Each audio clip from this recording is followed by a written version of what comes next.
Hey guys, welcome back to The Swarm. Thanks for joining us.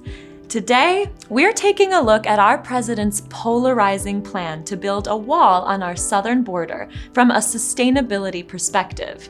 What would be the carbon footprint to provide such a wall, and could it be offset by the addition of solar panels along the length? The length of the US-Mexico border is 1,954.2 miles long.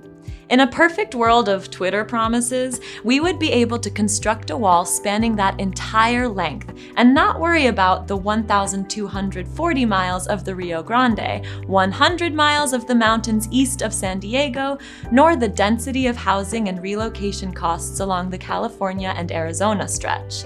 The Department of Homeland Security advises the wall needs to be between 18 and 30 feet high and as deep as 6 feet underground. Taking the literal idea of a wall, let us look at the basic construction of digging a 6-foot deep trench and constructing a 30-foot high concrete structure. We will take the option to precast our concrete for a cheaper, more controlled, and better quality construction, which also provides the lowest carbon footprint. The precasting will take place every 500 miles, and it will have to be transported to be installed along the entire length. Here is the carbon footprint of building the wall per mile. If we were to build the wall along the total length of the border, a whopping carbon footprint of 23.9 million tons of CO2 equivalent would be released into the atmosphere. For perspective, this is more than half the CO2 that the US military produces in a year. Even if we only covered a quarter of the length, that is still 6 million tons of CO2. The installation of solar panels along the length of the wall has been discussed as a means to recover some of these energy costs.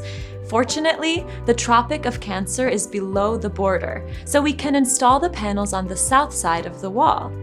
We will assume that the panels follow the day's sunlight via motion sensors.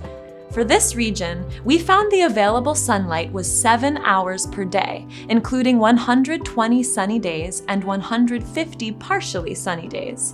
This provides us with a total of 1,435 hours of usable sunlight per year. Installing around 6,780 panels per mile, which equates to 13.25 million in total, and taking a highly ambitious 90% efficient use of the wall, the maximum energy recovered per mile per year is 3.11 gigawatt hours. That adds up to 6,084 gigawatt hours along the total length. In a perfect world, the construction energy could be recovered in just over 6 years. We should point out this doesn't include the footprint to install security devices, checkpoints, towers, or other security measures. No allowances have been made for the reinforcing that would be required to make this basic wall impenetrable. No footprint considered for any maintenance on the wall. We haven't added any footprint for the construction crew.